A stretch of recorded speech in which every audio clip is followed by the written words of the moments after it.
things that we used to use that for was saying to people, listen, isolation is a bad thing. You cannot avoid things. You need to step into a community, build a support network around you, make sure you've got a lot of people around you that you can speak to and talk to when you're struggling. Otherwise, you're going to spiral into a place of depression, fear, anxiety, and all these different things that are kicking in for you. So keep coming outdoors, keep coming into these drop-in facilities and connecting with people as much as you can. And obviously, there's a lot of parents right now that are dealing with their kids on a mental health side.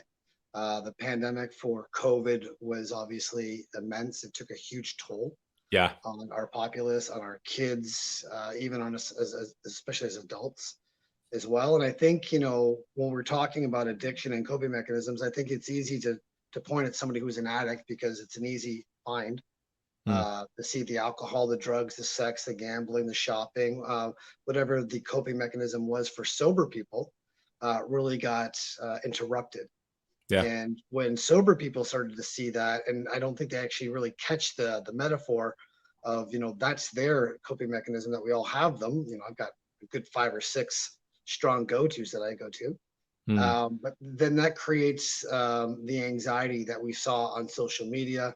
We've seen that anxiety in our society, in our restaurants, in our places of business, in our church, in our communities, and all that. And I really wanted to get into your view on anxiety. What is anxiety? How people process anxiety? How it lands in the body? And I thought we'd just start there. So if you could just speak to that. Yeah, for sure. So I think before we get into that, just want to touch a little bit on something that's a really dominant coping mechanism that is anxiety related, that's called experiential avoidance. This is something that, as a result of the pandemic, has become a really big issue, particularly with people who've struggled with any kind of addictive or compulsive coping mechanisms, mental health issues. Because for years and years, we've been saying to people, like when I worked at CMHA, we had a drop-in program there, and one of the big things that we used to use that for was saying to people, listen, isolation is a bad thing. You cannot avoid things. You need to step into a community, build a support network around you, make sure you've got a lot of people around you that you can speak to and talk to when you're struggling. Otherwise, you're going to spiral into a place of depression, fear, anxiety, and all these different things that are kicking in for you. So keep coming outdoors, keep coming into these drop-in facilities and connecting with people as much as you can. Then the pandemic hit and we went, no, change all that, stay home and don't come out. So what's happened for a lot of people is that they've become what's called experientially avoidant. So the thought of stepping back out into the community, the thought of connecting with people creates a massive amount of anxiety inside of their system, a massive amount of fear that starts to come to the forefront. So the coping mechanism for that is procrastination, avoidance, staying at home, not doing anything. And it's all driven by the anxiety and fear that comes from going back out into the community. So anxiety itself is something that I've got a lot of really strong opinions about, because I think it is something that I struggled with myself. It's something that I think, as somebody who used alcohol as a coping mechanism, a lot of people who struggle with alcohol use as a coping mechanism do struggle with anxiety underneath the surface. So when we start talking about anxiety itself, I think, and this is a pretty strong opinion, I know there's some people who probably wouldn't agree with it, but I do think we have a tendency of over pathologizing it in society a lot, because there's nothing wrong with anxiety per se. It's a naturally occurring emotion that feeling that every single human being is going to experience at some point in time. And it's a lot of people have this misconception about anxiety that it is the situation that's causing me to feel anxious. But it's not the situation that's causing you to feel anxious. It's actually your perception of the situation that causes you to feel anxious. So it really comes down to the way that we are processing what's happening in the external world, to see the level of fear, which is basically anxiety is just another, falls under the umbrella of fear. Okay. Yeah.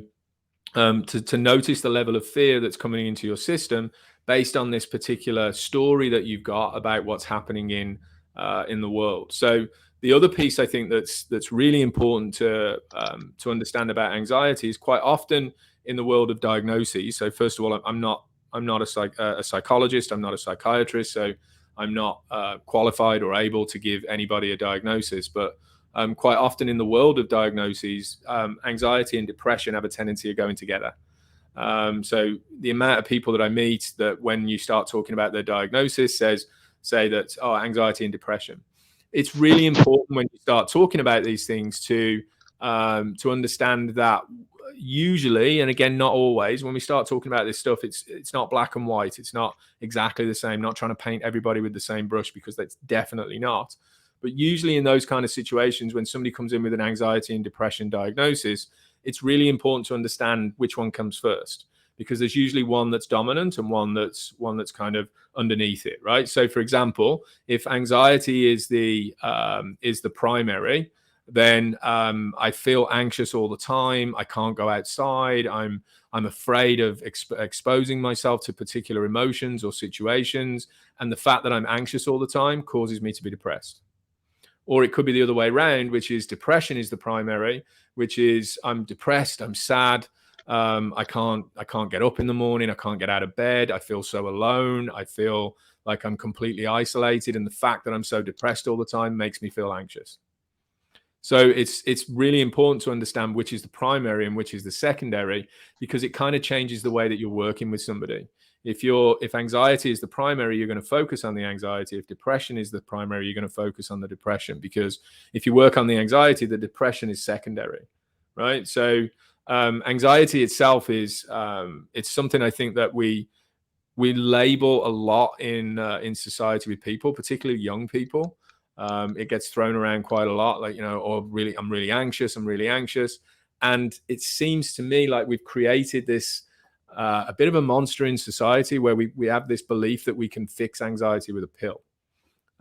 So we're going into this kind of societal coping mechanism, if you like, that as soon as somebody says they're anxious, we're prescribing medication to them, rather than trying to teach them how to look at the stories they've got, look at the different perceptions that they've got about situations that is causing the anxiety.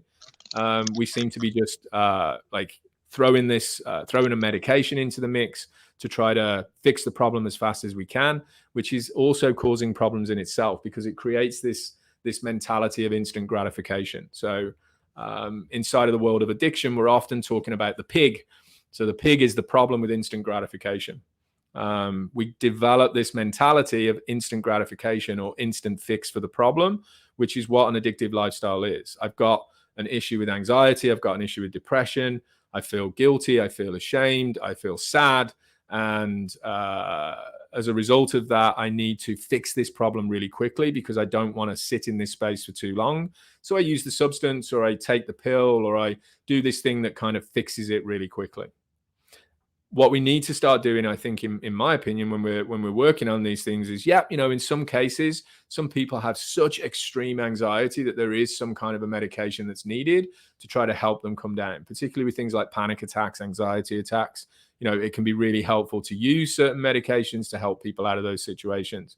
However, in the long run, what we need to be trying to teach people is how to use the skills of things like mindfulness. I love dialectical behavior therapy, to help people to start to understand that anxiety, a lot of the anxiety that people experience that we are pathologizing, is actually more about our perception of what's happening than what's actually happening itself. Hey guys, first of all, I want to thank you for watching this video. Hope you enjoyed the content. This particular chat was filmed as a part of the podcast series to support my good friend Chuck Basti and all the work he does as a mental health advocate at Chuck's World of Infinite Mojo. If you want to see the full podcast or just see more of what Chuck does on his social media platform, check out his YouTube channel that's linked in the description below. When it comes to what's going on here, I am on a serious mission to make this platform profitable. Why? Because when I do, I am committed to making sure that every single penny of profit that's made from this YouTube channel goes back into serving the community that needs it most. So, as always, please like this video, leave a comment below, and make sure you subscribe to the channel to get all the latest content available right here at The Liberation Place.